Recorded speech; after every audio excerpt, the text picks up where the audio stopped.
ఏ రంగమ్మా అయ్యా నువ్వు ఈ విధంగా కష్టపడతా ఉంటే చూడలేకపోతున్నాను రంగమ్మా. కళ్ళు పీకమంటావా? ఈ పిల్లకి అర్థమైందా?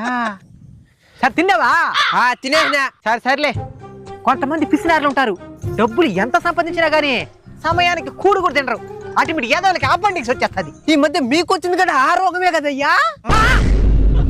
ఇది తెలిసిందా తెలియకుండా నీదా? సరే మీ నాయన పట్టణానికి పోయినాడు అనేవా? వచ్చానడా? ఇంకా రాలేదయ్యా. హలో నాయనా, ఏమైంది రంగమ్మా? మా నాయనకి యాక్సిడెంట్ జరిగి హాస్పిటల్ ఉన్నాడంట. అన్నా చెప్పరా.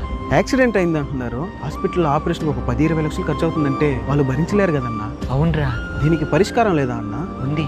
ఏందన్నా అది? హెల్త్ ఇన్సూరెన్స్ తీసుకోవడం. తీసుకుంటే హాస్పిటల్లో ఆపరేషన్ కి ఎంత ఖర్చైనా సరే మొత్తం ఇన్సూరెన్స్ కంపెనీ వాళ్ళే చూసుకుంటారు. అవునన్నా.